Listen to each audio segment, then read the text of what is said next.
2011, CM Punk gave what became known as his infamous pipe bomb promo, where they let him air his grievances live on Monday Night Raw, and what kicked off one of the biggest storylines in recent memory. Near the end of the promo, he states that the WWE would be better off when its owner, Vince McMahon, was dead. And while I wouldn't go that far, I do think one of WWE's biggest issues in recent years is that Mr. McMahon just can't keep his hands off the wheel, even when he's not supposed to be driving. Vince McMahon took over the WWE, then known as the WWF, from his father back in 1982, and over the last 30 years or so he built it up from being a regional wrestling organisation to the biggest wrestling organisation in the world, having a near monopoly in the United States and the UK. He presided over the best years of the company's existence, and helped save it several times from seeming doom. He revolutionised the pay-per-view market with WrestleMania, Royal Rumble, Survivor Series and King of the Ring. It's difficult to imagine a WWE without him, but that is precisely what was starting to happen. Mr. McMahon is 70 years old, and while he keeps himself in relatively good shape, he's no spring chicken. His daughter, Stephanie, is the head of the creative team and has been since 2002, while her husband, WWE star Triple H, became head of talent and live events in 2011 and added creative to his portfolio in 2013. In other words, the structure is now there for him to be able to leave the company in good hands and move on to other ventures or maybe even retire. The issue is that he won't.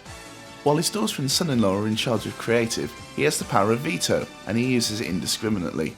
Anything he doesn't like, goes. Scripts are constantly being rewritten, often by Vince himself, and sometimes even 30 minutes before Raw starts. Storylines that have organically built up for weeks are suddenly altered or dropped altogether, and WWE wrestlers who had finally gotten something to do are having it taken away from them and given to big names like John Cena and Randy Orton, or the new Golden Boys like Roman Reigns or Seth Rollins, ones that fit Vince's criteria. And it's not as if it's the only way the product could work. We already have a taste of what the WWE might be like under the McMahon-Helmsley regime. It's called NXT.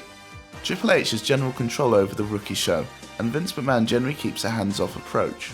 The results speak for themselves.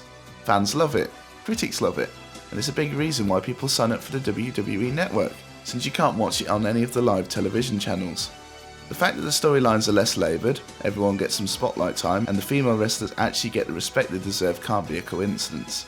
So what is it that makes Vince McMahon so resistant to letting go of the reins? My bet is insecurity. When you look through the history of the WWE, there's one period that is eulogised and celebrated over everything else, the Attitude Era. And it can't just be because it's the time when the WWE was biggest, although that is a big part of it. It was also because it was the time when Vince McMahon faced his biggest challenge, the Monday Night Wars against rival organisation WCW. It was a battle that the WWF was losing, and losing heavily. WCW had WWF on the ropes thanks to several factors. Firstly, they had lured away WWF's biggest names. People like Kevin Nash, Scott Hall, Bret Hart, Macho Man Randy Savage and Hulk Hogan. Adding to that was the creation of the NWO, the most popular group of villains in wrestling. The WWF didn't have anything to combat that, and it was facing annihilation. It was a grim time, especially since WCW were making decisions that would probably bankrupt them sometime down the line, and pretty much destroy wrestling in North America if they did. Something had to change, and Vince McMahon felt as if he was the person to do it. For while WCW had the names of the past, WWF had been creating new stars in Stone Cold Steve Austin, Kane and The Rock, and had kept fan favourites like The Undertaker and Mick Foley. And while WCW had a big roster, it misused most of it.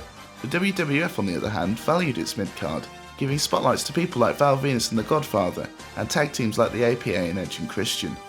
It also relaxed the rules on the storylines, and while a lot of it was trash, there was quite a lot of memorable feuds and spectacular moments. Vince McMahon, along with head writers like Vince Russo and Chris Kresge, had turned everything around. But therein lies the ultimate problem. Many of the decisions made during the Attitude Era are similar to the ones currently being made in NXT, while the decisions made on Raw feel more like a focus-tested daytime soap opera. Vince feels like he's integral to the product and grabs control whenever WWE has a bit of a slip, but he doesn't have his finger on the pulse anymore. So ultimately, I feel that while Vince McMahon has done a lot of good for the wrestling industry, it's time for him to pass control to Trips and Steph and spend the rest of his life trying something new. He probably won't, but you never know. What do you think of the current state of the WWE and about Vince McMahon? Let me know in the comments. If you enjoyed this video, please give it a like, subscribe, and maybe share it with someone you know. My name's Joseph, and you've been listening to my thoughts on why Vince McMahon can't let go of the reins. I'll speak to you soon.